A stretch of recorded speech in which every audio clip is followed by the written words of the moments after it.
নমস্কার। কালপুরুষ অ্যাস্ট্রোলজির পক্ষ থেকে সকল দর্শক শ্রোতা বন্ধুদের অনেক অনেক ধন্যবাদ এই ভিডিওটি দেখার জন্য। চন্দ্র রাশির সাপেক্ষে সাপ্তাহিক রাশিফলের এই আলোচনায় আমরা জানব আমাদের স্বাস্থ্য, সম্পর্ক, কেরিয়ার, চাকরি, ব্যবসা, অর্থ, প্রেম এবং দাম্পত্য জীবনের মতো বিভিন্ন বিষয় সম্পর্কে। ভিডিওটি ভালো লাগলে অবশ্যই লাইক, শেয়ার এবং চ্যানেলটিকে সাবস্ক্রাইব করবেন, যাতে এরকম আরও নানা আলোচনা নিয়ে আমরা আপনাদের কাছে সহজেই হাজির হতে পারি। তাহলে আর দেরি না করে আসুন দেখে নেওয়া যাক 3রা থেকে 9 এপ্রিল 2023 মেষ থেকে মীন 12টি রাশির কেমন কাটতে চলেছে। প্রথমেই এই সপ্তাহের গ্রহ গোচারগুলি দেখে নেওয়া যাক। এই সপ্তাহে বৃহস্পতি এবং সূর্য মীন রাশিতে, মঙ্গল মিথুন রাশিতে, বুধ মেষ রাশিতে, শুক্র মেষ থেকে বৃষ রাশিতে পরিবর্তন করছে। চন্দ্র এই সপ্তাহে সিংহ রাশিতে প্রবেশ করে পরবর্তীকালে কন্যা, তুলা এবং বৃশ্চিক রাশিতে পরিবর্তন করবেন। কন্যা রাশির জাতক জাতিকাদের জন্য এই সপ্তাহের শুরুতে ভাই বোনদের থেকে লাভ এবং ভাই বোনদের লাভের সুযোগ বাড়বে।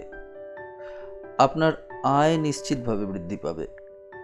আয়ের কোনো নতুন উৎস তৈরি করার পরিকল্পনা এই সময় আপনারা করতে পারেন, যার জন্য এই সময়ে আপনারা আপনাদের সন্তানদের মূল্যবান পরামর্শও পেতে পারেন।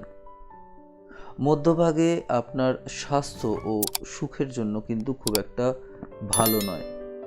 মানসিক শক্তি এবং শান্তির অত্যাধিক ক্ষতির কারণে আপনি অত্যন্ত হতাশ হবেন। যে কোনো কার্য সম্পাদনে বাধার কারণে মেজাজে পরিবর্তনের মতো সমস্যা এই সপ্তাহে দেখা যেতে পারে। সপ্তাহের বাকি দিনগুলো আপনার ব্যক্তিত্বের বিকাশ, রোগ প্রতিরোধ ক্ষমতা এবং স্বাস্থ্য পুনরুদ্ধারের জন্য অত্যন্ত শুভ প্রমাণিত হবে। আপনার উদ্দীপনা সর্বোচ্চ পর্যায়ে থাকবে এবং আপনি আপনার দক্ষতা ও ব্যক্তিত্বের উন্নতির জন্য অর্থ ব্যয় করবেন। আপনার আত্মবিশ্বাস এবং কাজের দক্ষতা উন্নত হবে। এই সময় বয়স্ক ব্যক্তিরা যারা জয়েন্টের ব্যথা বা কোমর ব্যথার সমস্যায় ভুগছিলেন, তারা এই সপ্তাহে সঠিক খাওয়া দাওয়া এবং শরীর চর্চার ফলে আরও ভালো স্বাস্থ্য পেতে সক্ষম হবেন।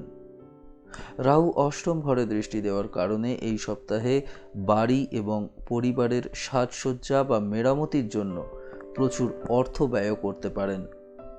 যদিও শুরুতে এই সম্পর্কে সচেতন না হওয়ার কারণে এই ব্যয় আগামী সময়ে আপনার আর্থিক সংকটের প্রধান কারণ হিসেবে আবির্ভূত হবে। এই সপ্তাহে পরিবারের সদস্যদের কাছ থেকে ভালো ব্যবহার পেতে গেলে আগে তাদের প্রতি আপনার আচরণ বা ব্যবহার সম্পর্কে সচেতন হন, কারণ এই সময় পরিবারের সদস্যদের সাথে আপনার আচরণ খারাপ হওয়ার সম্ভাবনা রয়েছে। শনি ষষ্ঠ ঘরে থাকার কারণে এই সপ্তাহে আপনার কাজের ফ্রন্ট থেকে এবং জীবন সমস্ত ক্ষেত্রেই অনেক চ্যালেঞ্জ কিন্তু নিয়ে আসতে চলেছে। এই পরিস্থিতিতে কর্মক্ষেত্রে আপনাকে কিছু নতুন টার্গেট বা চ্যালেঞ্জও দিয়ে দেওয়া হতে পারে। কর্মক্ষেত্রে জটিল যে কোনো পরিস্থিতি এড়াতে আপনাকে আপনার পরিচিতিগুলোর ব্যবহার করতে হবে।